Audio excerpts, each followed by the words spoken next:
Hey, what's up guys? Matt Laidlaw here. So today we're going to be talking about a new camera that I'm going to be testing right now. It is the DJI Osmo 360. So I've been using DJI products now for over 10 years now. Mostly they're drones. I'm now an addict of the 360 cameras, and DJI just dropped their latest and greatest 360 camera, the Osmo 360.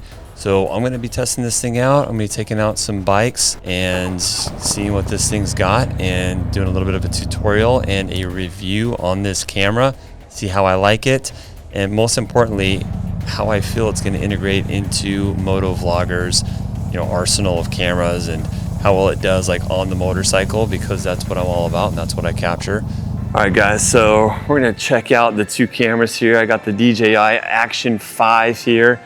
And we've got a 2012 Road King Standard that I'm going to be taking out, doing the Osmo 360 on, and see how that camera does. We're shooting 8K right now, 30 frames a second. I'm going to edit this thing, give us like a 360 view. And here is the bike.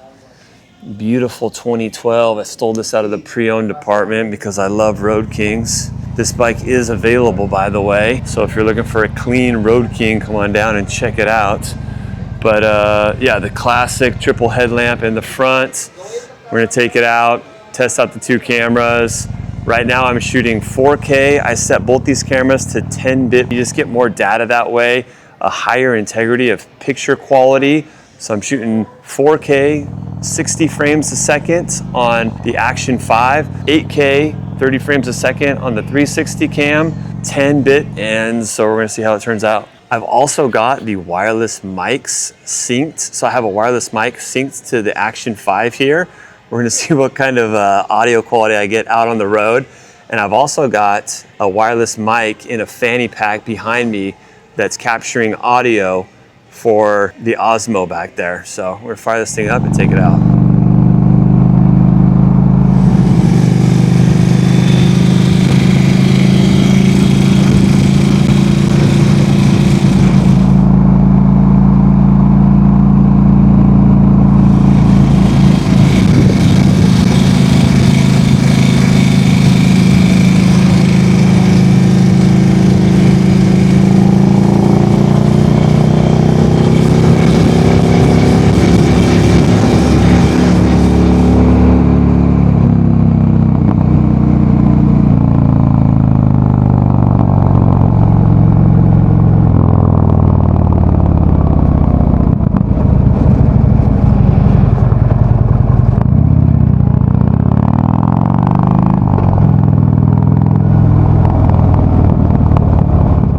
So a couple things about this. First of all, we got some pretty impressive specs right out of the gate. I've kind of gotten to the point now where unless it hits certain benchmarks, I won't use the camera. So first off, you've got a 1-inch 360 imaging. The 1-inch sensor is what that's referring to. So generally speaking, the bigger sensor you have on these cameras, the better it's going to do in low light situations, and the more detail you're going to get in the camera as well. So you've got a nice big sensor on this thing. You've also got native 8K 360 video. So native 8K, it's really important to have a really high resolution on a 360 camera because you're always punching in and out, and the better resolution, higher resolution you have on these cameras, that gives you a higher ability to punch in and get closer to whatever object you're looking for and still retain that clarity, that resolution. So a native 8K 360 image is super impressive.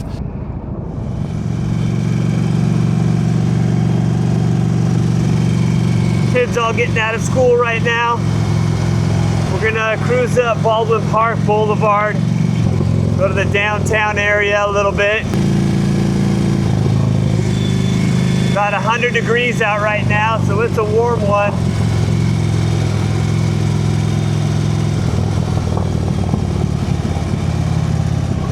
The Osmo 360 also allows you to shoot in 10-bit color depth in every video format. For purposes of this video, I shot everything in 10-bit color. You also have the ability to shoot in 10-bit D-Log-M. Shooting in D-Log-M gives you more of a flat picture. It gives you more latitude in post if you're more of an advanced editor. So shooting at D-Log gives you a little bit higher dynamic range, which is basically if you have a shot that has the sky and also maybe in the shadows at the same time. Shooting in log allows you to have a higher dynamic range and allows you to both see the sky where it's not completely white and blown out, but also see like those details in the shadows. And so you can shoot in D-Log, and that allows you to color correct as well. It gives you the biggest capability of basically color correcting the footage in post afterwards. So you also have 120 megapixel photos, and so super high clarity. I mean, 120 megapixels off of an action camera, like things have just gotten super good on these cameras now. You've also got the magnetic mounting on these, so no longer are the days where you have to screw in the action camera with the little twist screws and then unscrew it when you want to move it around. You can pull the camera out, you can move it to like a selfie stick, or you can move it to like a helmet cam or a hard mount on your handlebars or behind you on the fender or something. That makes it really quick and easy to do that. You can also record up to 100 minutes. So 100 minutes of record time, so a little over an hour and a half. As many of you guys know, setting an action camera on record and leaving it for a long time is not the way to do it. I definitely disagree with people that just set the action camera up, hit it, and let it go for a long time. With action cams, I like to run them for a couple minutes maybe, and then shut them off, and then wait for new scenery, a new shot, then turn it back on. But when you're out on the road, 100 minutes for a total trip, that's really good battery life. So you can also shoot up to 4K and 120 frames per second on this thing. That allows you to slow down the video up to 4 times. So really slow, buttery footage on this thing for those rollers in the wind or whatever. And DJI has really basically changed the game when it comes to audio as well with their little remote mics. And you can sync up a remote mic to this as well for that really good crisp audio. So I can get some of that exhaust sound without getting the wind. And that's honestly the hardest part of action cams, is getting good audio. I've talked about this before. Having a mic isolated from the wind is key in getting that nice, beautiful exhaust sound that all of us love.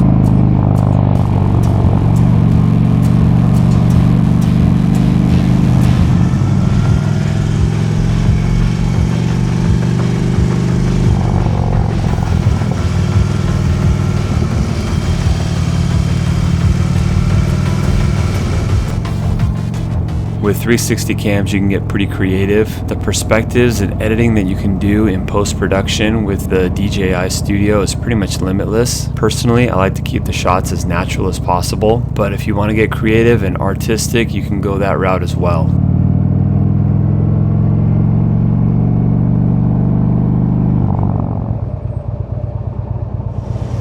Just got a little magnet holding this mic on, so hopefully it stays on here. Nothing like that rumble of an old Harley-Davidson.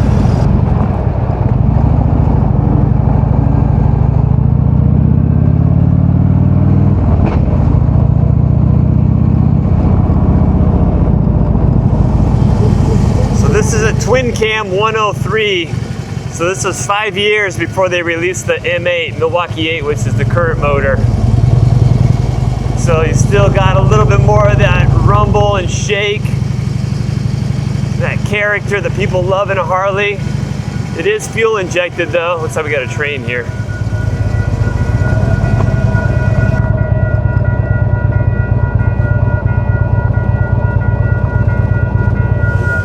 Now we got a train crossing right here. The Metro. And it looks like it's not moving at all. There we go.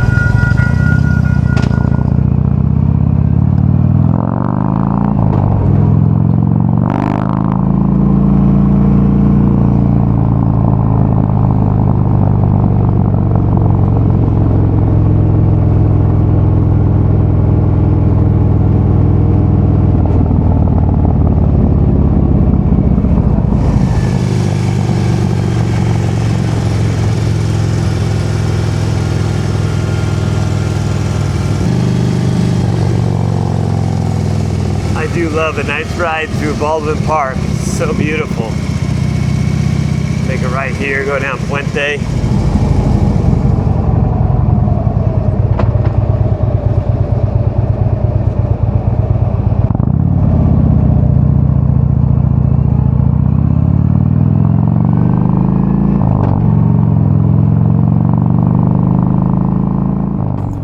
going to give you guys a little bit of a behind the scenes on editing the 360 footage. So this is DJI Studio. It's a free download at DJI.com. It's what you need to basically edit the Osmo 360 footage. So you'll hit this little icon here. This is called the keyframe marker.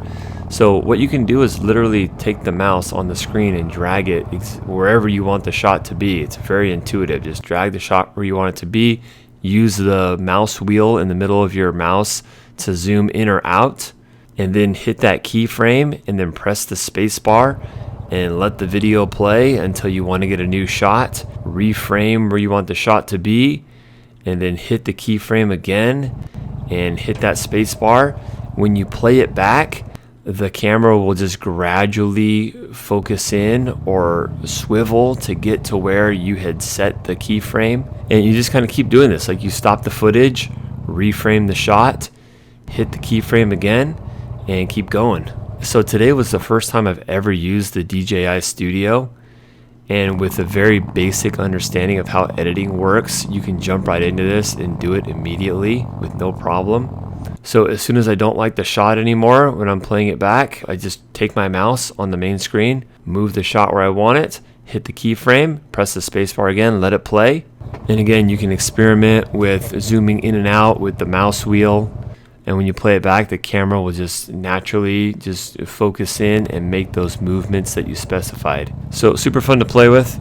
It is a little bit more time consuming. That's the one bad thing about using 360 cameras, is it's basically 2 layers of editing. You have to edit the 360 footage by itself. Then you have to drop it into your main editing software where you edit the rest of your footage. So there's a couple clipping tools as well. You can cut everything to the right of the cursor or clip everything to the left of the cursor, or you can make single cuts. And then when you're done, you hit the export and you rename the file. I did basically part 1, part 2, part 3, part 4, part 5. I edited all my footage in 5 different parts. I always export in 4K. You shoot in 8K, but you export in 4K. And then I just used the recommended bitrate here. I had noise reduction clicked on and the 10-bit color like I mentioned before. And then I just export into my file folder. And it gives you a nice little clip that when you play it back, it has all of that motion and everything that you edited in the DJI Studio. You just drop it right into your timeline, play it back, and slice it up how you want it.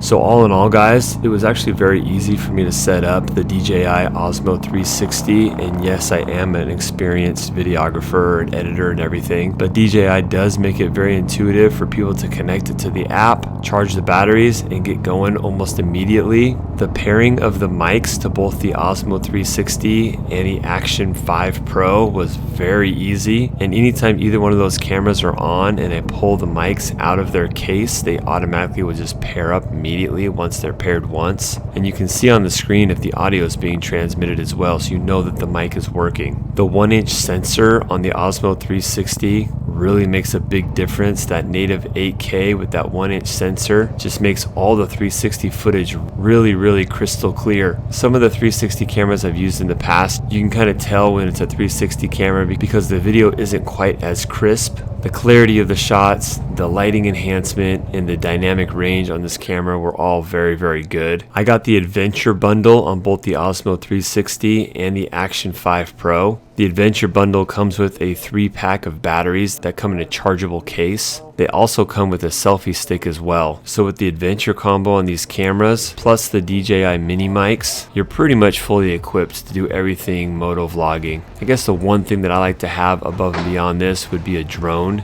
And DJI makes great drones as well. I've had the Mavic and the Mavic 2 for 5 years now. But these tools, plus a nice drone, it's pretty much everything I use for my moto vlogs. Thanks a lot for watching, guys, and happy moto vlogging to all you guys out there that like to capture your moments and adventures out on the Harleys. If you have any questions, feel free to leave in the comment section below, and we will see you guys on the next one. Later.